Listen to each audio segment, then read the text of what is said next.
लग चुकी है तलब मंजिल की, अब खुद को आग में झोंकना होगा। लग चुकी है तलब मंजिल की, अब खुद को आग में झोंकना होगा। ठोकरें कहती है मारा जाएगा, हौसला कहते देख लेंगे। वेलकम है आप सभी का तन्नू कोचिंग चैनल पे। तो हमने वोकैबुलरी की शुरुआत की है। फिर से आज हम टॉप 10 वर्ड्स पढ़ेंगे, प्रीवियस ईयर एग्जाम में आए हुए होंगे। तो आज जो सबसे पहला वर्ड पढ़ेंगे, आज वो वर्ड क्या होगा? एमेक्सोफोबिया। ठीक है, तो अब आपको याद आना चाहिए कि कहीं ना कहीं हमने फोबिया वर्ड पढ़ा है। तो वो फोबिया का मतलब क्या था? फोबिया का मतलब क्या होता है? डर। ठीक है, तो आज सबसे पहला वर्ड है एमोक्सोफोबिया। तो पढ़ेंगे एमोक्सोफोबिया क्या है। तो एमोक्सो, AMOXO। ठीक है, तो एमोक्सोफोबिया का मतलब होता है गाड़ी चलाने से डर।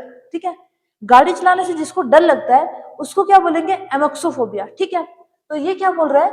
She suffers from amaxophobia. ठीक है, उसको क्या लगता है? गाड़ी चलाने से डर लगता है। तो गाड़ी चलाने के डर को आप क्या बोलेंगे आज से? एमोक्सोफोबिया। ठीक है, ऐसा तो बोलेंगे हिंदी में कि मेरे को गाड़ी चलाने से डर लगता है, पर आज से आप क्या बोलेंगे कि गाड़ी चलाने से मेरे को डर लगता है, तो उस वर्ड को क्या बोलेंगे? एमोक्सोफोबिया। ठीक है, नेक्स्ट वर्ड की बात करते हैं, एमनीसिया।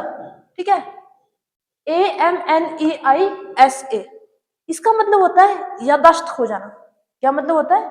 किसी की याददाश्त चली जाती है ना, मान लो एक्सीडेंट हो गया। ठीक है, मान लो मेरा एक्सीडेंट हो जाता है और मेरी याददाश्त चली जाती है। ठीक है, तो उस वर्ड को क्या बोलेंगे आप? एमनीसिया। ठीक है, AMNISA। ठीक है, तो क्या बोल रहा है ये? द एक्सीडेंट केस हिम अमनीसिया, यानी दुर्घटना के कारण उसकी क्या चली गई? याददाश्त चली गई। ठीक है, तो याददाश्त खो जाने को आप क्या बोलेंगे? अमनीसिया। ठीक है, AMNEISA। ठीक है, नेक्स्ट वर्ड देखो, एम्बेसडर। ठीक है, ये आपने पढ़ा भी, सुना भी होगा, पर इसका क्या है? आपने स्पेलिंग ज्यादा ध्यान रखनी है। ठीक है, इसकी जो स्पेलिंग है आपने देखा होगा, जब भी हम कॉम्पिटिटिव एग्जाम देते हैं उसमें क्या होता है? स्पेलिंग भी आती है। ठीक है, सबसे ज्यादा आती है कि 1 या 2 नंबर की रहती है, तो आपने इसकी स्पेलिंग पे फोकस करना है। AMBASSADOR। ठीक है, डबल एस होता है, ये आपने ध्यान रखना है। तो एम्बेसडर का मतलब क्या होता है? राजदूत। ठीक है, आपने सुना होगा कि एम्बेसडर का मतलब क्या होता है? राजदूत। He was appointed as an ambassador. ठीक है, तो एम्बेसडर का मतलब क्या होता है? राजदूत। ठीक है, नेक्स्ट वर्ड की बात करते हैं, एलिमनी। क्या वर्ड है? एलिमनी। एलिमनी का मतलब क्या होता है? इसको बोल सकते हैं आप गुजारा भत्ता भी बोल सकते हैं। ठीक है, एलिमनी कब मांगता है इंसान? ठीक है, मान लो किसी की शादी होगी और उनका झगड़ा हो गया। ठीक है, झगड़ा इतना ज्यादा हो गया कि वो कोर्ट तक चले गए। ठीक है, अब अगर वो कोर्ट तक चले गए और उनका डाइवोर्स हो जाता है, तो डाइवोर्स के बाद क्या होता है? हस्बैंड को अपनी वाइफ को क्या देना पड़ता है? एलिमनी मांग, मतलब एलिमनी तो वो मांगेगी। ठीक है, तो जो वो भत्ता मांगते ना, या बोलते कि मेरे को एलिमनी दो, तो उस एलिमनी को क्या बोलते हैं? गुजारा भत्ता। ठीक है, तो वही स्पेलिंग है ALIMONY। ठीक है, एलिमनी। ठीक है, तो क्या बोल रहा है?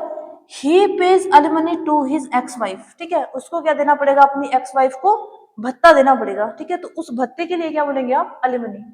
आए समझ? अब देखो नेक्स्ट वर्ड क्या बोल रहा है? Alma mater. ALMAMATER। Alma mater क्या होता है?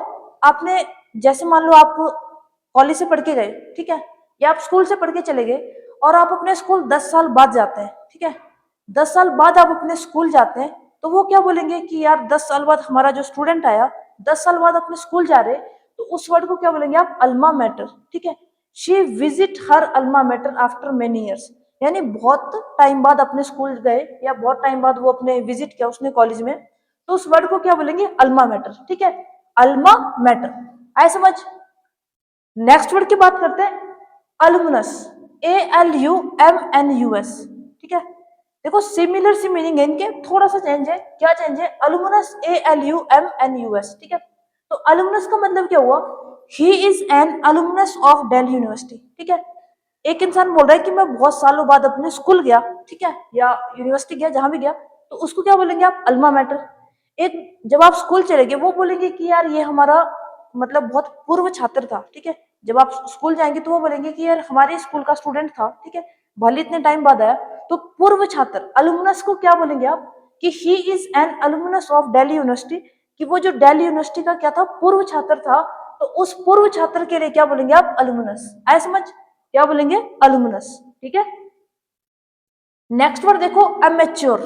ठीक है, ये वर्ड आपने सुना भी होगा। ठीक है, मैच्योर तो सुना ही होगा। ठीक है, तो अमेच्योर का मतलब क्या हुआ, he is N amateur photographer, ठीक है। यानी अमेच्योर का मतलब क्या हुआ, शौकिया, ठीक है। मान लो उसको फोटो खींचने का शौक है, ठीक है, शौकिया के तौर पे वो फोटो खींचता है, पर उसका प्रोफेशन नहीं है, ठीक है, प्रोफेशन नहीं है फोटोग्राफी का, बस वो शौकिया तौर पे फोटो खींचता है। तो उस वर्ड को क्या बोलेंगे आप, एमेच्योर। एमेच्योर को आप शौकिया भी बोल सकते हैं, क्या बोल सकते हैं, ठीक है, समझते होंगे आप, शौकिया, ठीक है, किसी भी चीज का हो सकता है, वो जरूरी नहीं कि फोटोग्राफर हो सकता है, किसी भी चीज का हो सकता है, शौकिया, ठीक है। अब देखो नेक्स्ट वर्ड क्या है, अडोनिस, ADONIS। अब देखो चीजों को अगर आप रिलेट करके पढ़ेंगे तो ज्यादा इजी रहता है। अडोनिस, आप देखो कि ये एडी अडो कुछ ऐसा वर्ड आ रहा है, तो ये हमने पहले पढ़ा है, कहाँ पढ़ा है, मैंने आपको क्या बताया था कि जो एंड्रो वर्ड है, एंड्रो वर्ड किससे रिलेट करता है, मेन से, ठीक है। जब हमने गाइनिस पढ़ा था तो गाइनिस किसका था, फीमेल से रिलेट था। वैसे जो एंड्रो वर्ड था, वो एंड्रो वर्ड का मतलब क्या था, मेन, ठीक है, कहीं ना कहीं क्या था, मेन था। तो आज देखेंगे क्या है, अडोनिस।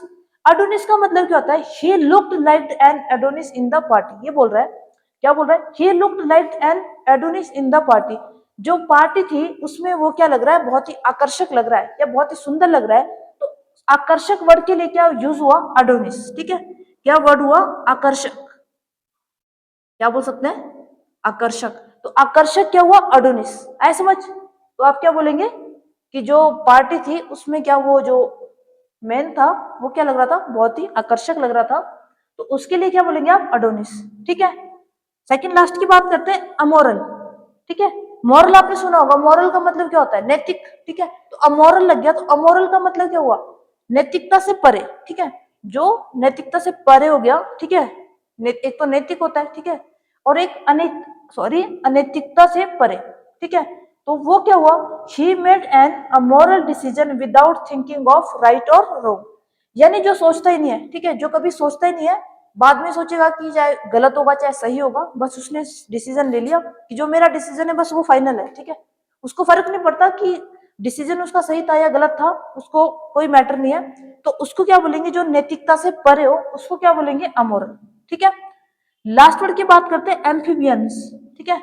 इसका मतलब क्या होता है, उभयचर, ठीक है। क्या मतलब होता है, उभयचर। उभयचर आपने सुना होगा, उभयचर का मतलब क्या होता है, जो पानी में भी रह जाते हैं, ठीक है, और धरती पे भी रह जाते हैं, ठीक है। जैसे मेंढक है, तो ये क्या बोल रहा है, फ्रॉग्स आर एम्फीबियस, ठीक है। तो जो मेंढक है वो क्या करते हैं, पानी में भी रह जाते हैं और धरती पे भी रह जाते हैं, तो उसको क्या बोलेंगे, फ्रॉग। मेंढक है ना, तो मेंढक को क्या बोलेंगे, मेंढक क्या है, उभयचर है, ठीक है। बाकी आपने प्रैक्टिस करनी है, ठीक है, कंटिन्यू लगे रहना है, बाकी कोई बड़ी बात नहीं है, चाहे आप 2 घंटे पढ़ो या 4 घंटे पढ़ो, बस कंटिन्यू पढ़ना है आपने। बाकी आपका टारगेट सेट होना चाहिए कि मेरा इतना टारगेट है आज का, और वो कंप्लीट होना चाहिए, ठीक है। बाकी कल फिर मिलेंगे, see you again tomorrow, thanks for watching.